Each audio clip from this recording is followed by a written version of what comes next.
गठबंधन खातीर आई।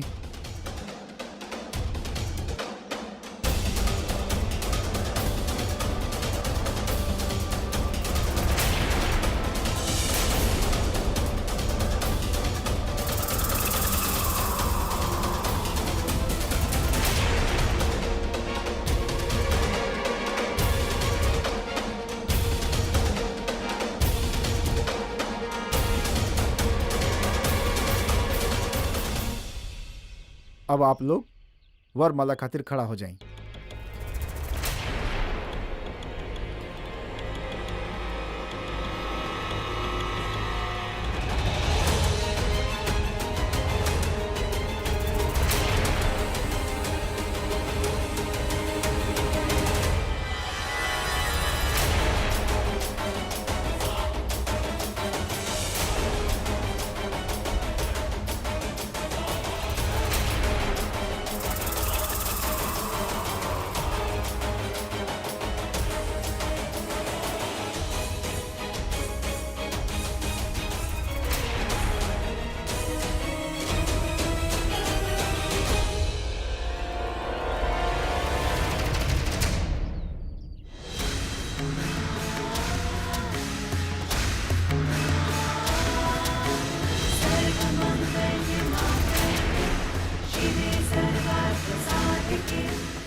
हे भगवान, ये आप का होके दे रहल बानी।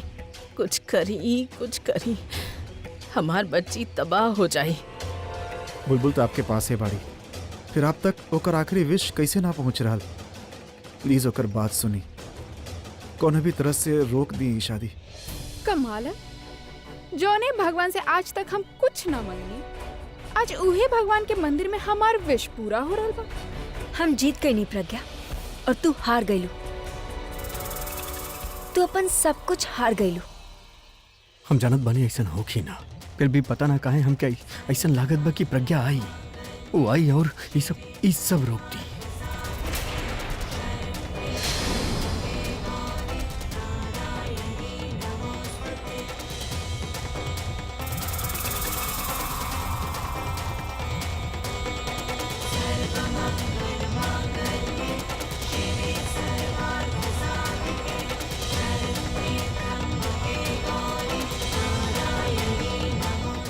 हमके बुरा ना लागत अगर हम सही होती, बाकी हमके बुरा लग रहा बा।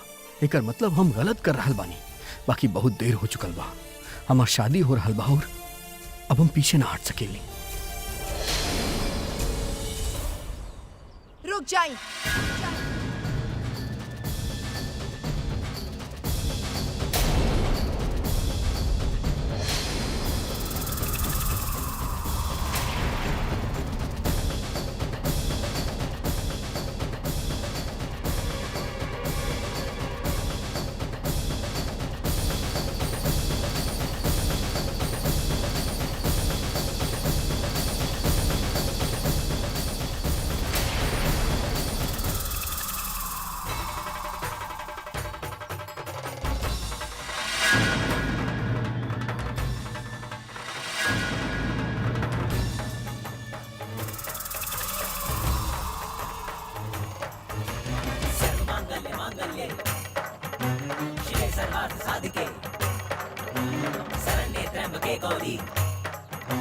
नारायणी नमोस्तुते, सर्वमांगल्य मांगल्ये शिवे सर्वार्थ साधिके, शरण्ये त्र्यंबके गौरी नारायणी नमोस्तुते, नारायणी नमोस्तुते, नारायणी नमोस्तुते, सर्वमांगल्य मांगल्ये शिवे सर्वार्थ साधिके, शरण्ये त्र्यंबके गौरी नारायणी नमोस्तुते, नारायणी नमोस्तुते, नारायणी नमोस्तुते, नारायणी नमोस्तुते। ई शादी ना हो सकत।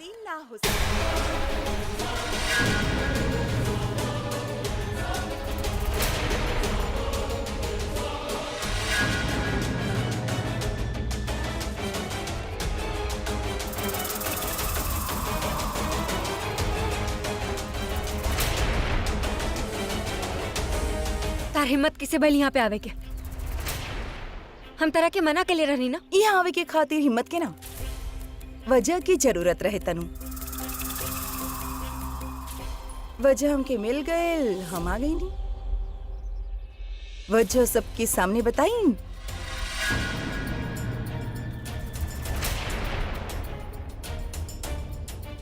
कुछ बात करे के बाद तरह से। Let's go.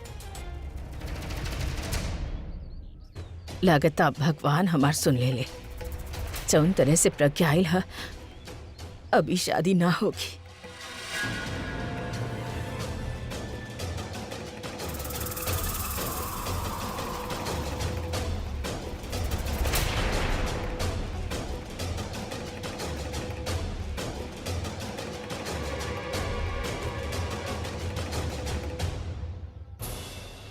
का बकवास कर रहल बाड़ू तू? हाँ, जौन तरीका से आयल बाड़ू ना वही तरीका से वापस लौट जा।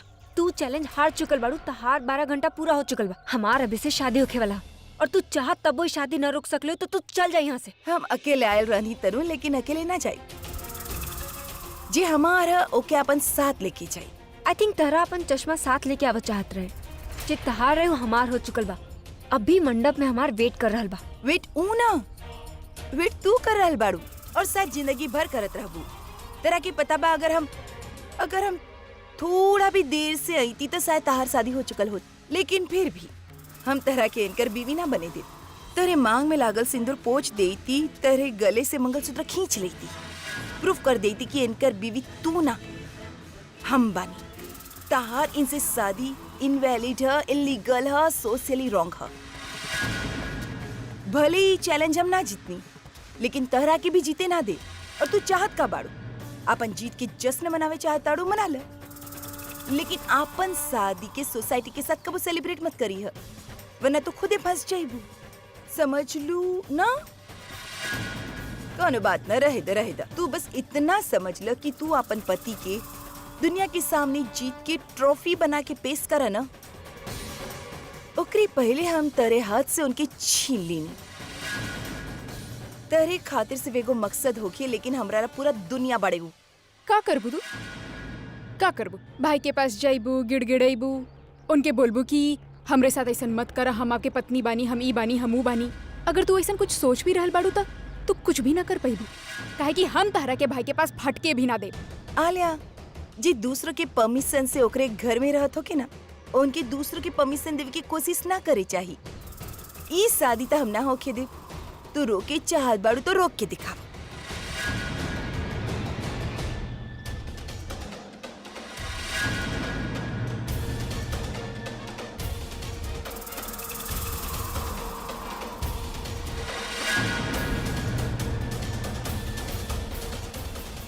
हाँ बोली मिसेस प्रज्ञा मेहरा, आप हमके बोलवनी, हम आ गई।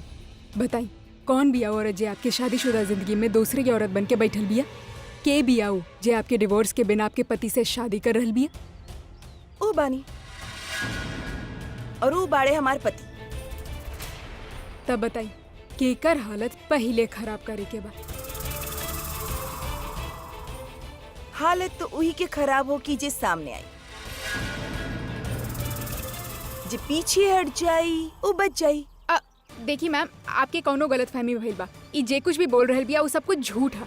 अरे एकर तो डिवोर्स हो चुकल बा भाई के साथ। झूठ सच का बा वो हम देख ले मैडम जी। आप तनी साइड हट जाई, वरना दुल्हन से पहले हमके आपसे निपटे के पड़ जाए। ई शादी एहिला ना हो सकत, काहे कि हमार और इनकर तक कबो डिवोर्स भइल ही ना रहे।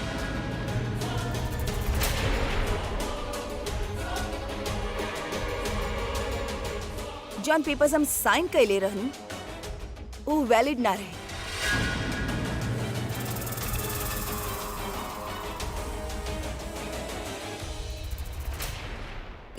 का पागल हो गई बाड़ू तू? तो खुदे साइन कर ले रहलू। इंस्पेक्टर साहब, आप प्लीज सबकी सब कुछ क्लियर कर दीजिए।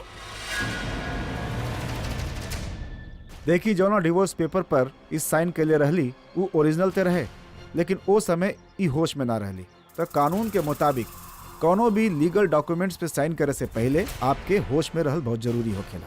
ओ रात जब ड्रिंक कैले रहली तो ओमे केहू नशा मिला देले रहे, और नशा के हालत में ये आपन होश हवाश में ना रहली। झूठ बाई, ऐसा कुछ भी ना भइल रहे। तू इतना कॉन्फिडेंटली कैसे कह सकेलू? तू वहाँ रहलू वो रेस्टोरेंट में वो रात, या फिर कहीं तू ही हमार ड्रिंक पे नशा ना मिलवलू? अच्छा तू कुछ भी कह सकेलू, तू जे बोलबू हम मान लेब। मत माना, लेकिन ऊपर वाले की तो माने की पड़ी। ऊपर वाला? CCTV camera.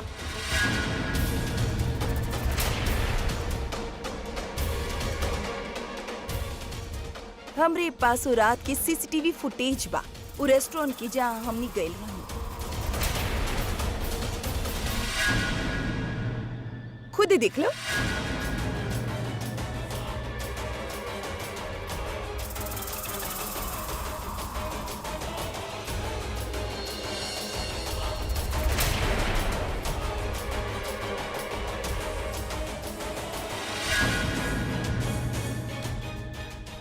पर तोहरा ड्रिंक में नशा मिलौलस के? तो जी काम तो उहे कर सकेले जी कि हमरे डिवोर्स के बाद शादी करे के होके, जे ए वक्त शादी के जोड़ा में बा। झूठ बोल रहल बियाई, हमके कैसे पता कि एकर ड्रिंक पे नशा मिलावल गइल बा? हो सकेला ई बकवास कर रहल होके और एकर ड्रिंक पे कोनो नशा ही ना होके, ई नशा में रहे और एक्टिंग कर रहल होके और यहाँ पे आ गइली ई सब कुछ बोले खातिर।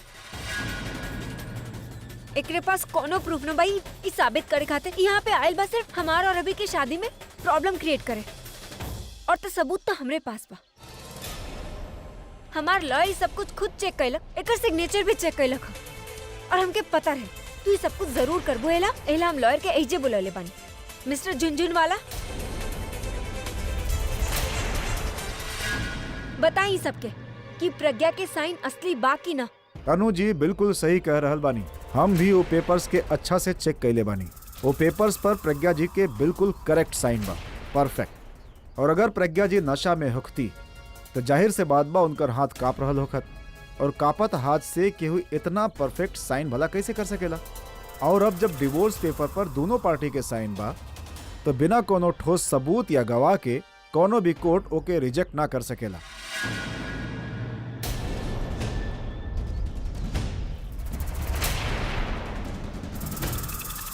और जहां तक रहल सीसीटीवी फुटेज के बात, तो सीसीटीवी फुटेज में प्रज्ञा जी कहीं भी ई साबित ना कर पावत बानी कि उनके ड्रिंक्स में नशा मिलल रहे।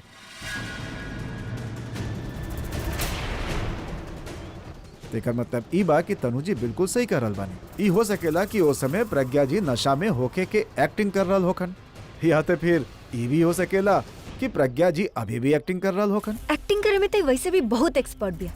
पहले पतिव्रता पत्नी बन के आ गई और अपन पति के सब कुछ छीन लेला, और आज जब हम अभी से शादी करे जा रहल बानी तो यहाँ आ गए यहाँ शादी रोके। काहे कि एक ही डर है कि हमारा अगर अभी से शादी हो गई तो एकर सब कुछ एकरा से छीन जाए। ऐसे यहाँ पे आ गई अबला नारी बन के नारी मुक्ति शक्ति लेके। इंस्पेक्टर, ई तो सब लोग जाने लन कि प्रज्ञा जी अभी जी के सारा प्रॉपर्टी लेवे के साथे साथ सारा परिवार के भी अपन कंट्रोल में कैले बानी। तो ही कभी भी ना चाहब कि इनकर पति केहू और के पति होके, कहे कि ऐसन कैला से इनके हाथ से सब कुछ निकल जान जाई। वकील साहब, जैसन कि प्रज्ञा जी के ई वीडियो देख के ई पता ना चल रहल बा कि तनु ही बिया, ठीक वैसे ही आप जितना भी बात बतौले बानी अब तक, उसे स्पष्ट ना हो जात कि आप सच कर रहल बानी कि झूठ। और वैसे भी आपके पास अपन बात साबित करे खातिर कोनो ठोस सबूत तो बा नइखे, पर काहे कि कंप्लेन भइल बा तो एक्शन तो लेवे के ही होगी। अभी कोर्ट के मैटर बा तो कोर्ट में ही सुलझी। अब जब तक कोनो फैसला ना आ जात तब तक आप दोनों इस शादी ना कर सकेनी। ना इंस्पेक्टर साहब, इस शादी पोस्टपोन ना हो सकत। प्रज्ञा जी का करल बनी आप? अभी आप कहत रहनी कि शादी ना होगी और अब आप कहता नहीं कि शादी पोस्टपोन ही ना होगी। हम कुछ समझनी ना। हाँ इंस्पेक्टर साहब, इस शादी पोस्टपोन ना होगी, इस शादी कैंसिल होगी।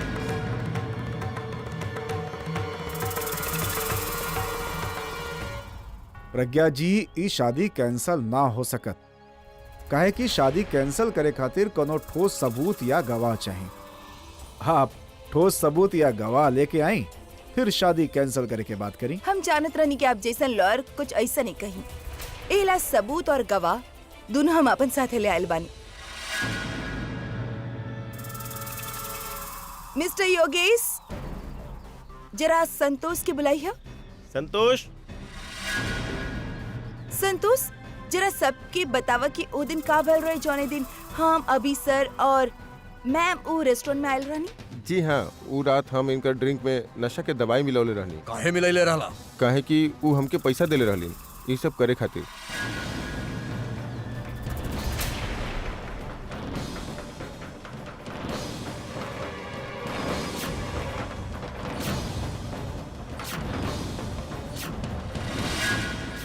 आप तक कले रहला कि प्रज्ञा के साइन वैलिड बा, हम कोर्ट में भी साबित कर सकेनी, तो फिर ये शादी नहीं पोस्टपोन हो कि नहीं कैंसिल। या दैट्स राइट। परफेक्ट। तो ले आओ पेपर्स और मारा इनके मुंह पे और भागावा इनके यहाँ से।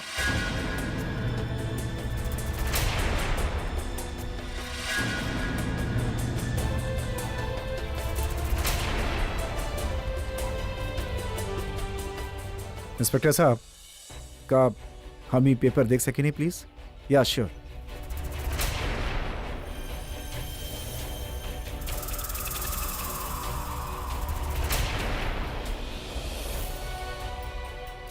आई एम सॉरी, गलती हमनी के भाई। इस शादी पोस्टपोन ना होके के चाहिए और ना शादी कैंसिल होके के चाहिए। एक्चुअली इस शादी कभी भयली ना रहे। जौन भयली ना रहे वो कैंसिल कैसे हो सकेला? काहे आकाश? वैसे सबसे बड़ी गलती था आलिया और तनु के बाद। हम तो दोनों के काफी स्मार्ट समझत रहनी, होशियार समझत रहनी, इतना प्लान्स बनावेलू, प्लानिंग बनावेलू, तब ये दोनों तू का कर देलू? इतना बड़ा बेवकूफी, मतलब इतना बड़ा गलती। जौना पेपर्स के पीछे तू अभी से शादी करे वाला रहलू, तू वही के साथ नॉट एक्सपेक्टेड फ्रॉम यू तनु। मतलब इतना बड़ गलती कैसे कर देलू, हम समझना पे नहीं यार। कब बकवास कर रहल बड़ा तू? बकवास हम ना करल बानी, बकवासी पेपर कर रहा बा। एक बार ध्यान से पढ़ के देख।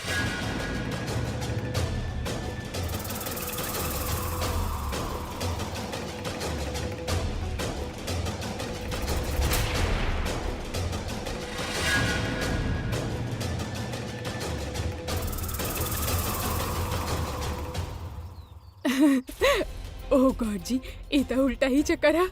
मतलब जहाँ पे प्रज्ञा के नाम होके चाहत रहे, ओकरे साइन होके चाहत रहे, वहाँ पे तो तनु के साइन है। एक एक कहले चट शादी पट तलाक।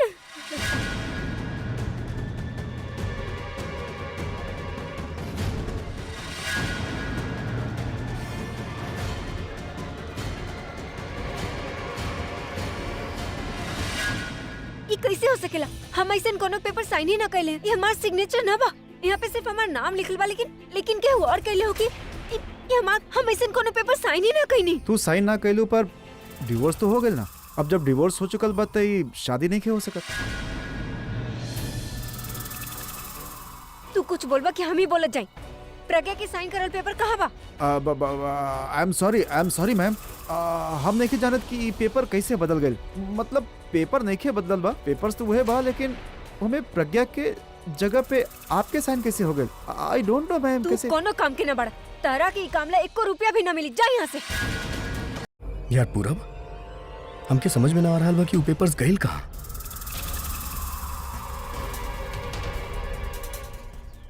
यार वो पेपर पे प्रज्ञा के सिग्नेचर्स हम खुद ले रानी। हाँ यार, अभी हम भी तब से ये सोचा था नहीं कि वो पेपर्स आखिर गइल कहाँ, कुछ समझ में ना आ रहा बा यार। बड़ा जबरदस्त मिस्ट्री है भाई, कोनो सस्पेंस फिल्म की तरह। ई पड़ल नहला पे दहला। प्रज्ञा बाजी मार लेला और तनु हार गई।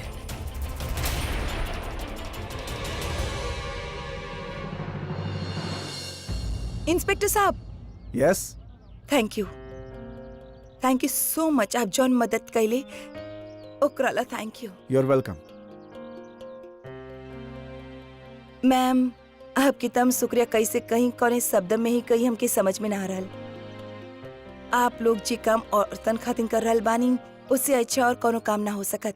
और हमके लागत है कि कौनो भी औरत अगर आपके अपन हक के लड़ाई करे देख भी लेत तो हमार तो जरूरत ही ना पड़त। जौने तरह से आप अपन सुहाग खातिर अपन पति और वो औरत के बीच आप पत्थर के तरह डटल रहनी, अब तो वो औरत आपके पति के साथ शादी तक का उनके तरफ बुरा नजर से देख भी ना सकत। और प्रज्ञा जी, कबो आप आई हमारे एनुअल फंक्शन में, हमनी के एनजीओ के औरत आपके देखी, आपके सुनी है, तो उनके भी जोश जागी। हम जरूर कोशिश करब। अच्छा, अब हम चलत तनी। Thank you so much. You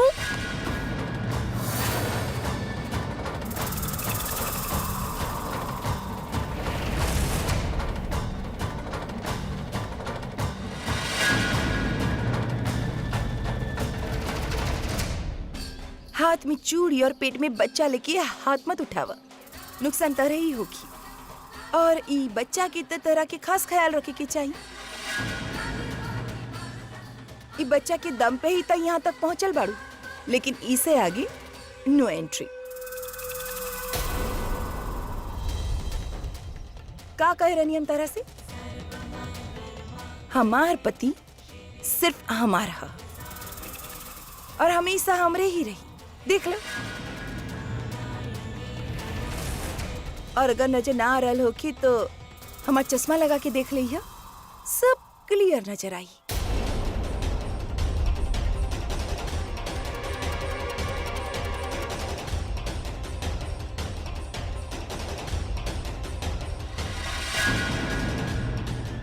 Tanu,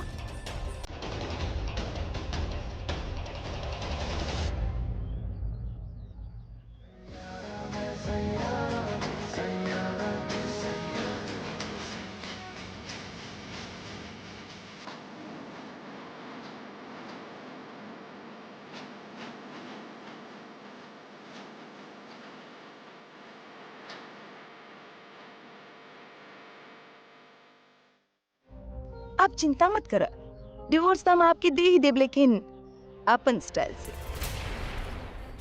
actually पता ना काहे हमके ऐसा लागत जैसे अपना तो ही डिवोर्स चाहत बानी, ना ही शादी। यही से हम आ गई नहीं आपके बचाव। आगे रास्ता क्लियर बा, जहाँ जाए के बचा सकेले।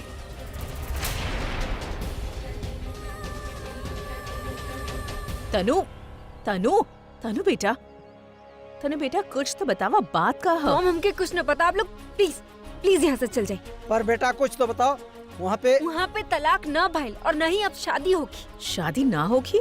तनु, यू आर 7 months प्रेग्नेंट। शादी अब ना भइल तो फिर कब होगी? प्लीज हमके अकेला छोड़ दी, लीव मी अलोन। ये हमारी लड़ाई है और हमें के खुद लड़े चाहता नहीं, और हम आप लोगों के तब्बे बुलाए जब हमारी शादी हो चुकल होगी। प्लीज आप यहाँ से चल जाइए ना, आई एम रियली सॉरी।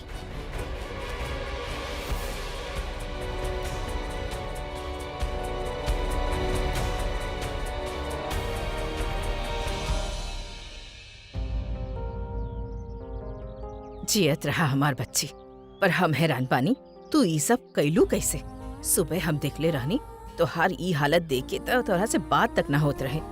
अभी तो ऐसे लग रहा बा जैसे तू किला पे चढ़ाई कर देले बाड़ू। दादी, दरअसल हमके जौनी दिन पता चल रहे ना कि हम नशा की हालत में डिवोर्स पेपर पे साइन कर देनी, तबे हमके शक भल रहे कि हम ऐसा कैसे कर सकेनी। हमके लागल कि कुछ न कुछ गड़बड़ जरूर है। हम वो रेस्टोरेंट के मैनेजर के पास गए रहनी, ओके हम तनु के फोटो देखवनी और पूछनी कि तनु वहाँ वो रात रहल कि ना। और जब वो मैनेजर कहलक कि तनु रात वही चे रहल, हमार शक यकीन में बदल गल दादी। हमके लागल कि जरूर वो कुछ गड़बड़ कइला। फिर हम वो मैनेजर से रिक्वेस्ट कईनी कि कोनो भी तरीका से वो दिन के सीसीटीवी फुटेज हमके दे देवे। मैडम, हमारा से जितना हो सके हम आपके मदद करे की कोशिश करब। और फिर जब आज आप लोग मंदिर रही तब वो मैनेजर के फोन आयल कि वो दिन के सीसीटीवी फुटेज ओके मिल गइल बा। त हम वो रेस्टोरेंट में गईनी और फिर वो वेटर से भी मिलनी जौन हमार ड्रिंक में नशा मिलवले रहे। वो कबूल कइलक दादी कि वो तनु के पैसा देले रही ऐसन करेला, और वो पुलिस के सामने बयान देवेला भी तैयार रहे, बस अरते वो कोनो केस ना होके। फिर कह रहे हम एनजीओ के लेडीज के फोन कईनी, पुलिस के फोन कईनी कि ताकि वो हमार मदद कर सके इस शादी के रोके खातिर। इस सब के इकट्ठा करे में इतना वक्त लग गइल कि हम आपके फोन करके सब कुछ बता ही ना पैनी। कौनो बात ना बेटा, तू आपन काम कैलक। तू आपन सुहाग के साथ साथ ना अभी के जिंदगी भी बचा ले बाड़ो। मेहरा खानदान के तू शर्मिंदा होके से बचा ले लो। तनु अगर एक घर में बहू बन के आ जात ना तब घरे छोड़ के चल जाती हम।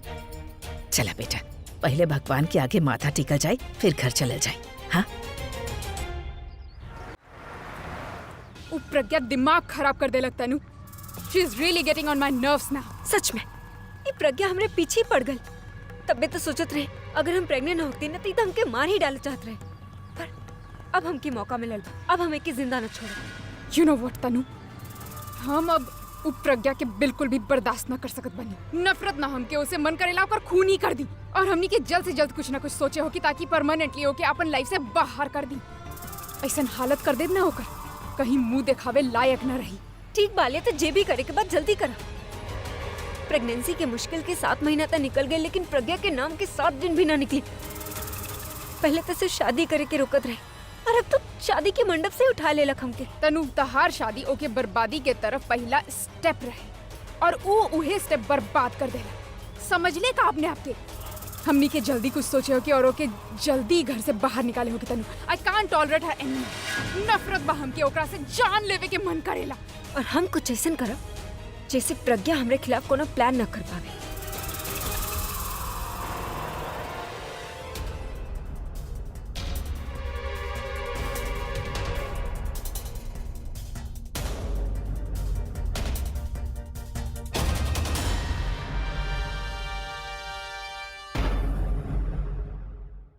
काबिल तू हमके ऐसे कहे दिखा तारू जैसे सब कुछ हमरा वजह से भइल बा, सब कुछ तोहरा वजह से भइल बा। तोहार ओवर स्मार्टनेस की वजह से तू फसल बाड़ू। वो रात के जब हम सब कुछ प्लान के ले रहनी तो के कहले रहे तोहरा के बीच में कूदे खातिर? केकरा कहला पे तू वो ड्रिंक में शराब मिलेलू और वो भी वो वेटर के थ्रू? तू पैसा दे के अपन काम करवालू, लेकिन वो प्रज्ञा बिना पैसा क्यों काम करवा लेली? तब का करती हम? अगर तू ही सब कुछ न कर रहल बड़ा तो हम सोचने कि हम ही कर ली, और अगर हम ऐसे न करते ना तो प्रज्ञा डिवोर्स पेपर पे हाथ भी न लगावा। तो डिवोर्स कब तो बहुत दूर के बात, और हमनी के शादी भी न हो। तो आपका हो गई शादी, और अब तो शादी कबो होबो ना करी। हाँ तो तरह के का फर्क पड़ेला? तू तो खुश बड़ा ना, दुखी तो हम बानी, रो तो हम बानी ना, काहे की सारा जिम्मेदारी हमार सर पे जबा। अरे तोहरा लागत बा के हम दुखी नहीं की? ओ प्लीज, अगर तू दुखी होता ना तो दुखी होके कि थोड़ा एक्टिंग भी कर ले। देखा आई एम वेरी अपसेट। ई खातिर हम तारा आके डांटा तानी, समझलू? वही तो हमके समझ में ना आ रहल बा कि तू हमके आगे काहे डांट रहल बड़ा। डांटे के तो तरह के प्रज्ञा के चाहिए ना, वही की वजह से शादी रुकल है। जाके उससे पूछा, अगर ओके ही सब ड्रामा करे के रहे तो शादी होके काहे देलक? हम ही सब जाके ओकरा से काहे पूछी? ओकरा से हमार कोनो मतलब नहीं खे। हमके तो तारा से पूछे के चाहिए ना, काहे कि डिवोर्स पेपर्स पे तोहार साइन रहे। हां देखा भी, ये वक्त हमार सर बहुत घूम रहल बा। प्लीज हमके अकेला छोड़ दो। हमके ना समझ में आ रहल साइन कैसे भइल और कहां भइल। अगर तू इसे थोड़ा देर हमसे और लड़त रहल ना तो हम कोलैप्स हो जाए। प्लीज हमके अकेला छोड़ दो। अच्छा अब तू आराम करा। पर दिमाग तो हमार घूमत ही रहे। वो पेपर्स पे हमारा नाम कैसे है? साइन हमरे सामने भइल रहे, हम पेपर्स देख ले भी रहे नहीं। फिर नाम बदल कैसे गए? हमार शादी टूट गई, बाकी समझ में नहीं आवत के शादी टूटे से हम दुखी बानी या खुश।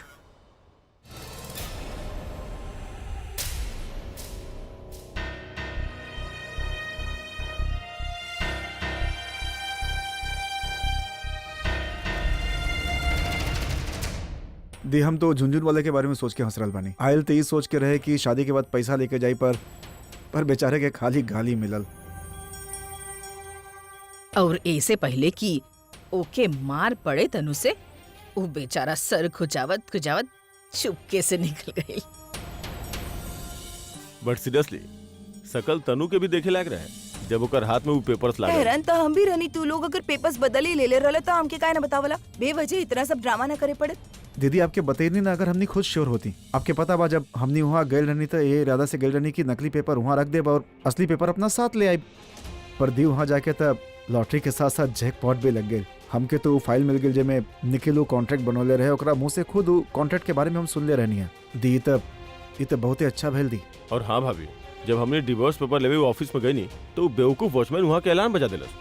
जल्दी में थोड़ा बहुत पेपर हमारे हाथ भी लागल, ओकरा में से आधा हम डस्टबिन में फेंक देनी और आधा ओजे ड्रॉअर में रख देनी, और एंड में हम चेक ना कर पानी कि कौन सा पेपर कहाँ रख ले बनी। पर वेस्ट पार्ट पता बका भेल, वो झुंझुन वाला एक कॉन्फिडेंस में रहेगा ओकर पास असली पेपर्स बा, जबकि आयल रहे वो नकली पेपर्स लेके। और ओकर उहे ओवर कॉन्फिडेंस दी हमनी के काम आ गए। दिए हार के तमाशा तब तनु के मुंह पर करारा पड़ल बा, और अब देखा वो केहू के मुंह दिखावे के लायक भी ना रही। एक एक कहेले सच्चा के बोलबाला, झूठा के मुंह काला। हम कहले रहनी ना, आप सच के साथ देबा तब भगवान भी आपके साथ दिया, और भइल भी ऐसा। देखला ना आप सब, अपने आप ही सब काम बनत चल गई।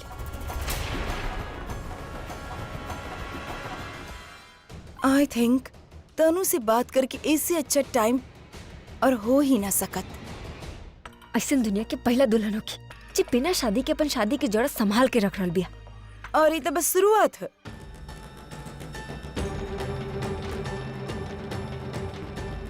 आज शादी कैली बिना तू शादी की जोड़ा संभाल रहल बाड़ू या हम कहीं छिपा रहल बाड़ू? कुछ दिन बाद तरह के आपन बच्चा के संभाले होखी या फिर हम तो कहत बानी इस शादी की जोड़ा छोड़ दी और अपन सारा सामान पैक करा और यहाँ से बाइजे चल जाओ। कहा ना तार 12 घंटा के साथ साथ तार शादी करे की भी सारा कोशिश अब खत्म हो चुकल बा। कहा कि हम तरह से पहले कले रहने की तू उनसे शादी कर ना सकत, लेकिन तू बिना ठोकर खैले कोनो बात समझेलू ना। आज तो तू हदे कर देलू, खुद के साथ साथ अपन माँ बाप की भी शर्मिंदा कर देलू तू। तरह के तो शुक्र मनावे के चाहिए कि ज्यादा लोग ना रहले मंदिर में, वरना कल के हेडलाइंस होती कि सुपर मॉडल तनु गैर कानूनी शादी करे के नापाक कोशिश कैला। एहिला कर रहल बानी, बात मान ले, सामान पैक कर ला। तू कहा था हम मदद कर देता नहीं था। 12 घंटा पूरा भाई, लेकिन हमने के चैलेंज ना, हमारा अभी से शादी न भइल तक भाई अभी तहार ना हो गई, और अभी तब तक तहार न होगी जब तक ई बच्चा होकर ना हो, और तो ये साबित भी ना कर पाए। साबित हम इहो भी कर देनी ना कि तार शादी इनवैलिड है। तेरे हाथ से अपन डिवोर्स पेपर भी निकलवा लेनी, वैसे ही ये बच्चा के असली पिता के सबूत भी निकाल ले। देखा तनु तरह की जी करे के रहे तू कर चुकल बाड़ू, अब हमार बारी है और अब हम ऐसा पलटवार करब कि हमरे और इनके बीच आइब ते दूर तू अपन पाँव पर खड़ा रहे लायक ना रहू। अब भी करल बानी आखिरी चांस, सामान पैक करा, बाइज्जत ई घर से चल जाओ, वरना तहरे ई राज के साथ साथ तहरे इज्जत की भी धज्जी उड़ाते।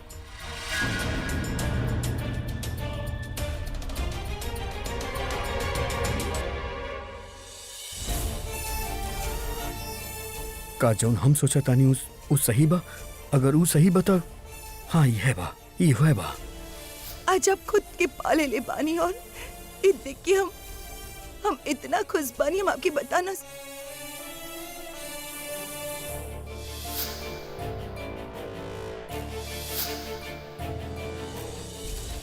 यस, वो अब भी हमरा से प्यार करेली, वो बोले ली ना, पर बाकी हमके समझ में सब कुछ आवत बा।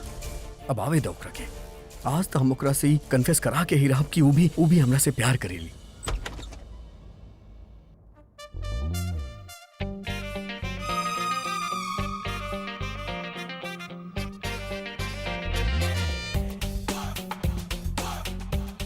अभी कुछ न कहब, देखब कि कुछ कही या फिर क्या पता ही खुदे कन्फेस कर ले। ये हमके ऐसे काहे देख रहल बानी? जरूर कोनो बात करे वाला बानी।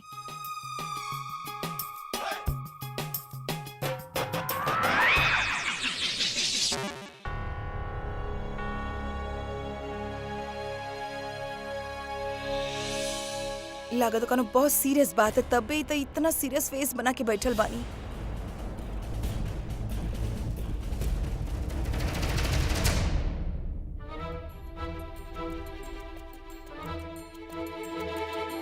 ये हमसे बचे की कोशिश करत आ रही, बाकी आज हम भी हार ना मानब, दिल के बाद मुंह से निकलवा के ही रहब। ई लाइट्स काहे डिम कइले बानी? अब ऊ काबा के डिम लाइट्स में ना दिमाग जोन बाऊ रिलैक्स हो जाला, और वैसे भी आज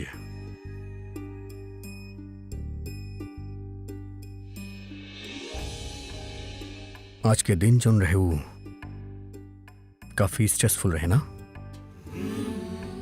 लाइट्स के डिम करके तने रिलैक्स हो जात बानी, लेकिन अगर तू ना चाहत बाड़ू तो हम लाइट्स ना ना ना ना ना रहे दा, हमके भी रिलैक्सेशन की जरूरत है।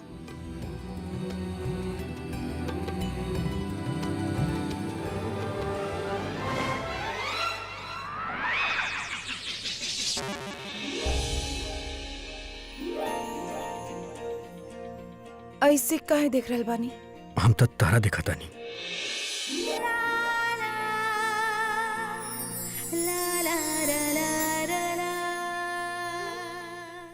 तू अपन नजर काहे फेरा तारू? ना ना ना तो ज्यादा बना मत, हम सब जानत बानी। का जाने ले? यह कि तू अब भी हमरा के मिस करेलू। जितना हम तारा से दूर जाएली तू उतना ही हमरा करीब आवे की कोशिश करेलू।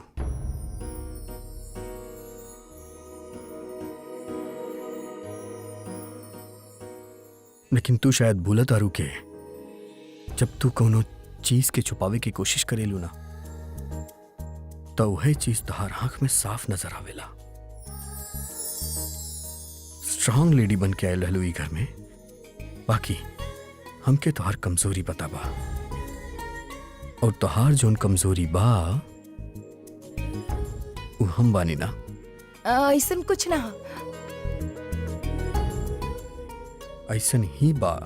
काहे काहे कि आप करल बानी। हाँ, कहे कि हम बोला तानी, कहे कि ई बात हम प्रूफ भी कर सकेनी।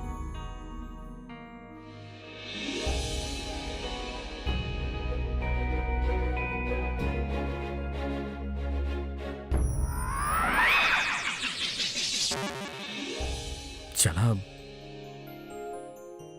एगो गेम खेलल जाए। कैसन गेम? लुक इंडिया पलक झपक गए। का मतलब ई के हमने दोनों जोन बाऊ एक दूसर के आंख में देखब। अगर तू अपन पलक पहले झपका देलू तो एकर मतलब तू हमरा से प्यार करेलू। अगर तू अपन पलक ना झपकेलू तो एकर मतलब तू हमसे प्यार ना करेलू। बहुत सिंपल बा। आँख झुकल तब प्यार बा, ना झुकल ता ना प्यार।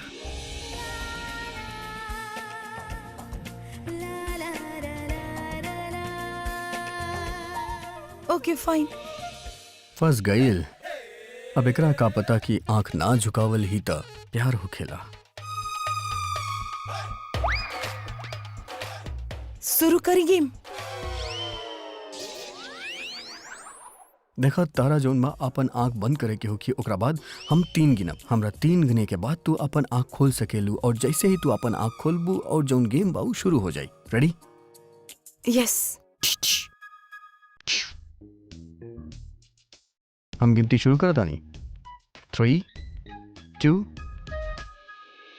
1।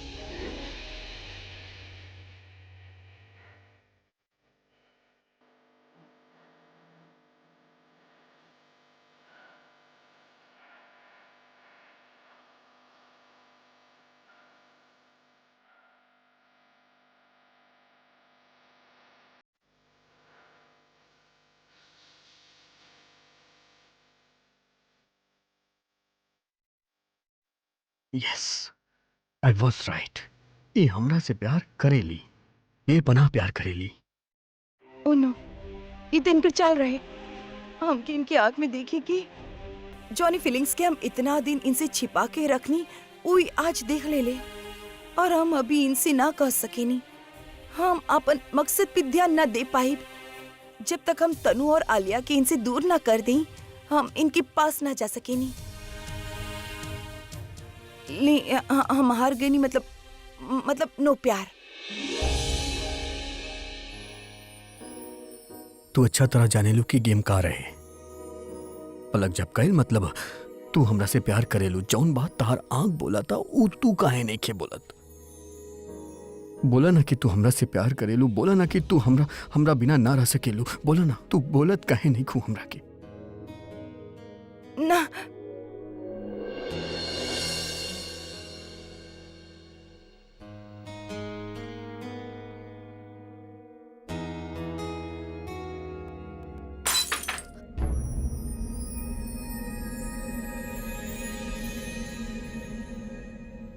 तो अब बिना कुछ कहले हम तारा प्यार के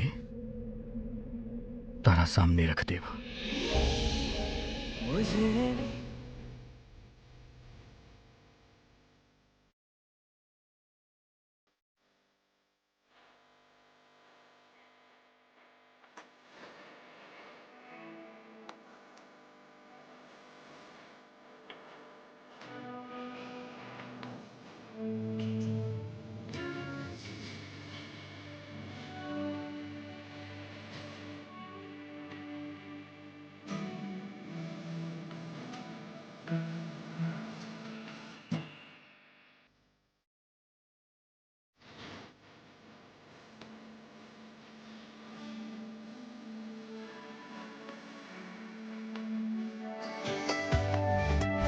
season.